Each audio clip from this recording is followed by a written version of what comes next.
Bonjour les amis, c'est avec un cœur triste que je fais cette vidéo parce que le Cameroun, il y a de cela quelques jours, a perdu 12 vaillants soldats. Et vous savez, quand un pays perd les soldats comme ça au front, face aux terroristes du Boko Haram, c'est toujours quelque chose de déplorable. Suivez cette reportage d'Equinox et puis je vais venir avec quelques questions concernant cette attaque. 12 militaires des forces de défense camerounaises ont été tués à Woolgo au Nigeria et une dizaine de blessés évacués à l'hôpital de la Renaissance de N'Djamena au Tchad. C'est le bilan provisoire de l'attaque des éléments de Boko Haram contre le poste du secteur 3 de la force multinationale mixte de la commission du bassin du lac Tchad. Côté assaillant, plusieurs combattants ont été neutralisés. Dans un communiqué du MINDEF relatif à cette attaque, les assaillants disposent d'un armement de pointe, fruit de leur alliance avec les entités criminelles transnationales. Des opérations de recherche sont menées jusqu'à leur dernier retranchement. Dans l'actualité aussi... Ce bâtiment abritait la base de la force multinationale mixte de Woolgo. Il a été entièrement saccagé et détruit dans la nuit du 24 au 25 mars dernier lors d'une violente attaque menée par le groupe Boko Haram. Les véhicules de l'armée camerounaise tous incendiés. L'ampleur des dégâts témoigne de la brutalité de cette attaque survenue à Woolgo, une localité située dans le nord-est du Nigeria, à la frontière du Cameroun. Selon les sources sécuritaires, le combat aura duré plusieurs heures, faisant de nombreuses victimes dans les rangs de l'armée camerounaise. Ils ont tourné la 14-5 dessus, non?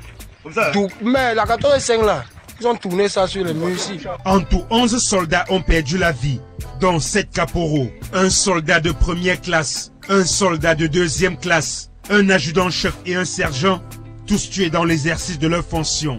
Une vingtaine d'autres soldats blessés ont été évacués à N'Djamena au Tchad et à Maroua pour recevoir les soins nécessaires. Côté assaillant, le bilan reste à établir.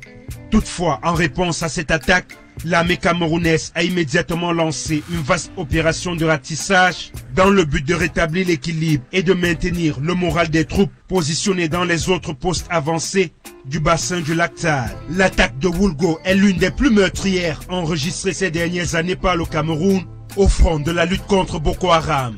En rappel, c'est depuis 2015 qu'une coalition militaire régionale, la force multinationale mixte, qui réunit les armées du Nigeria, du Niger, du Cameroun et du Tchad, mène une lutte acharnée contre les groupes djihadistes. En janvier dernier, 9 soldats nigériens ont perdu la vie lors d'un affrontement avec les djihadistes de Boko Haram dans la même région. Ceci quelques jours après le massacre de dizaines d'agriculteurs par un groupe djihadiste rival.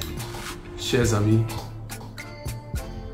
avec cet reportage de la télévision Equinox du Cameroun, voilà, vous voyez que toute une base de l'armée camerounaise a été détruite par Boko Haram. Et pendant que nous pleurons nos frères qui ont perdu la vie, posons-nous aussi les vraies questions qui peuvent aider à éviter ce qui s'est passé à Woolgo. Moi, je commence par poser une question. Comment ça se passe-t-il que Boko Haram peut venir même jusqu'à atteindre la base sans que notre armée soit au courant? Je sais que normalement, je peux me tromper, les bases sont toujours avec des miradors ou bien des services qui veillent à ce que si l'ennemi vient étant loin, l'ennemi peut être repéré même et parfois même attaqué à distance. Parce qu'une base de l'armée, ce n'est pas là où quelqu'un peut arriver facilement.